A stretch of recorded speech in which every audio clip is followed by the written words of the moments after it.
ao phí chứ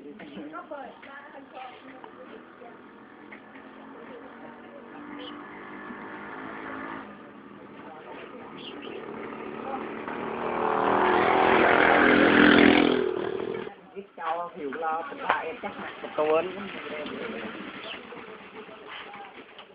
anh gắn một cái gia là sai dơ với và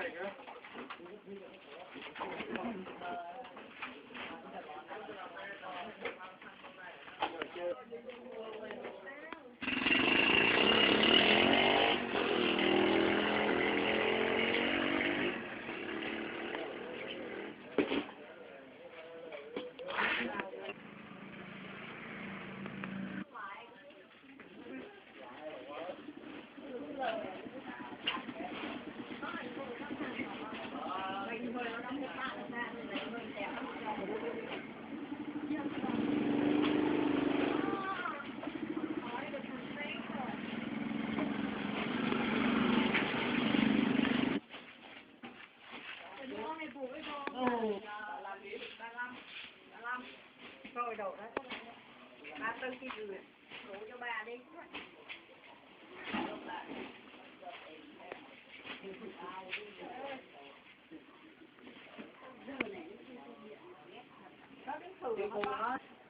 làm cho cái bà làm luôn bà ta lương làm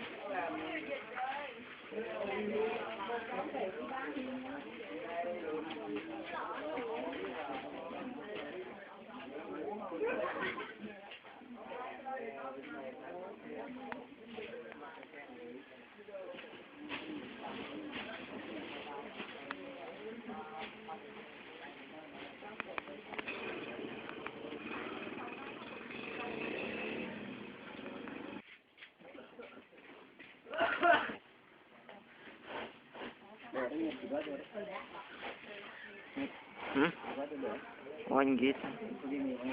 mì xương hoặc chạy nè thì ra lại làm thế nào dùng quay quay cho chạy đi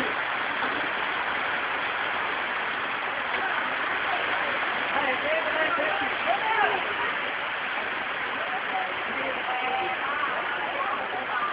kênh Ghiền Mì Gõ để không bỏ lỡ những video hấp dẫn.